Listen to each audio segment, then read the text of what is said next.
오늘은 느헤미야 말씀을 오랜만에 함께 나누겠습니다. 느헤미야 12장 27절로 30절까지 말씀까지만 함께 나누겠습니다. 느헤미야 12장 27절로 30절입니다.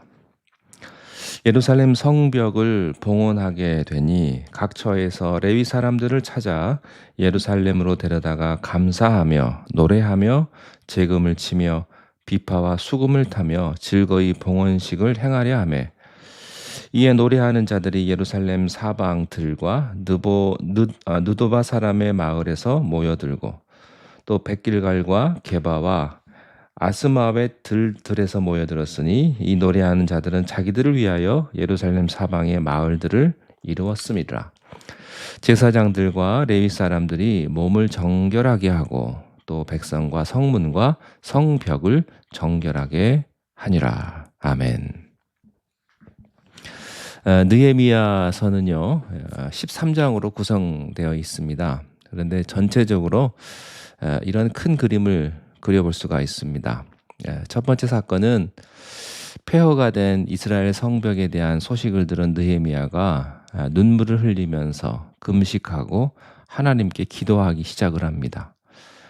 이것이 느헤미야의 비전이 됩니다. 그는 하나님의 집인 예루살렘으로 돌아가서 불타버린 성문과 또 무너져버린 성벽을 회복하겠다고 하는 그런 비전을 가지고 왕이 허락을 받고 예루살렘으로 돌아갑니다. 두 번째 사건은요, 불타버린 성벽을 재건하려고 할 때 반대자들이 나타난 겁니다. 근데 그 반대하는 사람들, 공격하는 사람들이 나타난 겁니다. 기득권들을 중심으로 많은 사람들이 느헤미야가 성벽을 재건하지 못하도록 엄청난 음모를 꾸미며 공격해 왔습니다. 세 번째 사건은요, 결국에 느헤미야가 공격해오는 모든 사람들을 믿음으로 물리치고 그리고 성벽 재건을 완성합니다.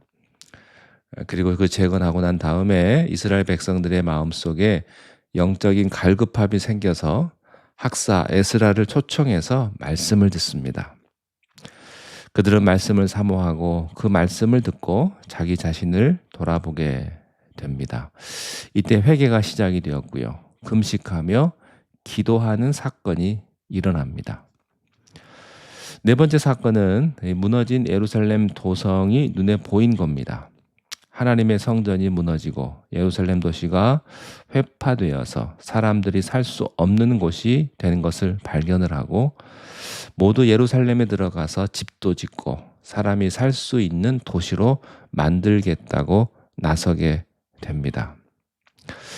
다섯 번째 사건은요, 이 모든 일을 다 마친 후에 너무너무 기뻐서 감사와 찬양의 제사를 드리며 성벽 위에까지 올라가서 춤을 추는 봉헌식이 이루어진 것입니다. 이런 사건들을 우리가 좀 더 영적으로 우리의 삶에 적용을 해본다면 우리가 하나님을 만나고 은혜를 받으면 가장 먼저 자신의 외적인 모습을 발견합니다. 지금까지는 자기가 굉장히 잘난 줄 알았는데 하나님 말씀에 비춰보니까 죄된 그런 모습들을, 그런 겉모습을 우리가 보게 되는 것이죠. 그래서 이런 겉모습부터 고치기를 시작을 합니다. 자기의 잘못된 모습을 고치기 위해서 우리가 노력을 할 때 사탄의 시험이 있습니다. 우리를 괴롭히고요. 그때 사탄을 물리칠 수 있는 방법은 말씀입니다. 말씀을 듣고 나면 자신의 내면의 모습을 발견하게 되는 것이죠. 예루살렘 성벽 봉헌식을 거행할 때 이스라엘 백성들이 기쁨을 주체하지 못하고요, 찬양을 합니다. 기뻐서 눈물이 나고 또 춤을 추고, 이게 바로 예배죠. 그런데 우리는 교회에 와서요, 은혜를 못 받을 때가 많습니다. 일주일 동안 이제 적당히 살다가 회개도 안 하고 자신의 내면 세계나 외면 세계를 그냥 놔둔 채 교회에서 그냥 멍하니 앉아 있으니 말씀도 귀에 안 들어오고요, 또 은혜도 받지 못하죠. 그래서 얼굴에는 어두움이 가득합니다. 그러나 내면 세계가 변하고 말씀 듣고 회개하고 또 외적인 그런 습관들을 고치고 나면요, 기쁨이 넘치는 거죠. 우리가요, 사랑하는 사람과는 밤새워 이야기해도 그냥 좋듯이 하나님을 믿는 것도 마찬가지입니다. 하나님이 내 마음에 들어오셔서 역사하시고 나를 고치시고 변화시키시고 그렇게 하나님의 뜻에 가깝게 살면요, 그렇게 마음이 기쁠 수가 없는 겁니다. 신앙이란 변화하는 겁니다. 어제와 오늘이 다르고 오늘과 내일이 다르고요, 또 올해와 내년이 다릅니다. 외적으로 무너진 나의 성벽, 외적인 나의 습관, 언어, 사고방식 같은 것들이 다 변해야 합니다. 비록 영적 전쟁을 겪으면서 사탄으로부터 수없이 많은 공격을 받고 모함을 받을지라도 우리는 스스로 변해야 되고요, 달라져야 합니다. 성벽을 재건한 후에 이스라엘 백성들이 감사와 찬양의 성벽 봉헌식을 할 때 너무너무 기뻤습니다. 고생을 얼마나 많이 했겠습니까? 그 고생 후에 그들이 원하던 그런 모습들을 찾았으니 얼마나 기쁘겠습니까? 그래서 성벽 위로 올라갑니다. 모든 악기를 동원하고요, 어린이부터 어른까지 모두 성전에 나와서 춤을 추고 하나님께 영광을 올려 드린 것입니다. 이게 예배죠. 기쁜 마음으로 온 악기를 다 동원해서 춤추고 찬양하는 것. 이런 살아있는 예배가 우리 모두에게 있기를 바랍니다. 거기 있었던 대제사장들, 또 레위 사람들, 하나님의 집을 섬기는 사람들 모두가 남녀노소 할 것 없이 모두 성전에 모여서 그렇게 큰 소리로 찬양을 한 겁니다. 제가 일본에 가서 거기서 목회하시는 목사님을 한번 만난 적이 있는데요. 일본에서는 일본 사람들이 남에게 패기치는 것을 못하지 않습니까? 그래서 교회에서도요, 찬양 소리가 밖으로 나가면 실례가 되기 때문에 조용하게 찬양해야 된다는 겁니다.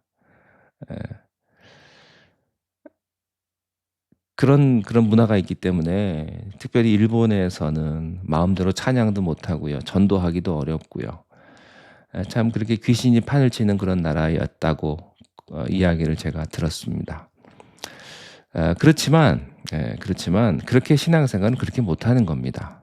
정말로 좋으면 찬양하게 되어 있고요, 소리 지르게 되어 있고요, 춤추게 되어 있습니다. 저는 우리가 춤추며 찬양할 수 있기를 바랍니다. 춤추실 수 있는 분이 누가 있겠습니까? 그러나 우리가 입술을 열어서 마음을 다해서 하나님 앞에 전심으로 찬양할 수 있게 되시기를 주님의 이름으로 축원합니다. 우리가 기쁨으로 찬양하고 하나님 앞에 예배하고 기도할 때 하나님께서 더욱더 큰 은혜와 축복을 우리들에게 더하게 되실 줄로 믿습니다. 느헤미야 12장 45절에 보면 그들은 하나님을 섬기는 일과 결례의 일을 힘썼으며 노래하는 자들과 문지기들도 그렇게 하여서 모두 다윗과 그의 아들 솔로몬의 명령에 따라 행하였다. 이스라엘 백성들이 해야 할 일은 두 가지였습니다. 첫째는 하나님을 섬기는 것이었고요, 둘째는 정결하게 하는 일이었습니다. 여러분, 우리가 하나님의 성전, 하나님의 집을 정결하게 할 수 있기를 바랍니다. 하나님을 섬기면서 하나님의 집을 청소하고 헌신하고 그런 하나님의 집에 대한 애정이 우리 모두의 마음 가운데 가득하시기를 주님의 이름으로 축원드립니다. 기도하겠습니다. 하나님 아버지, 이스라엘 백성들이 성벽을 다 재건하고 그들이 하나님 앞에 영광을 돌리며 축제를 벌였듯 모든 악기를 들고 춤을 추며 하나님 앞에 영광을 돌려드리듯 우리들에게도 그러한 놀라우신 축복의 순간들이 있게 하여 주시옵소서. 입술을 열어 마음껏 주님을 찬양하게 하시고 큰 소리로 기도하며 하나님 앞에 나아가는 믿음을 우리에게 허락하여 주시옵소서. 예수님의 이름으로 기도하옵나이다. 아멘.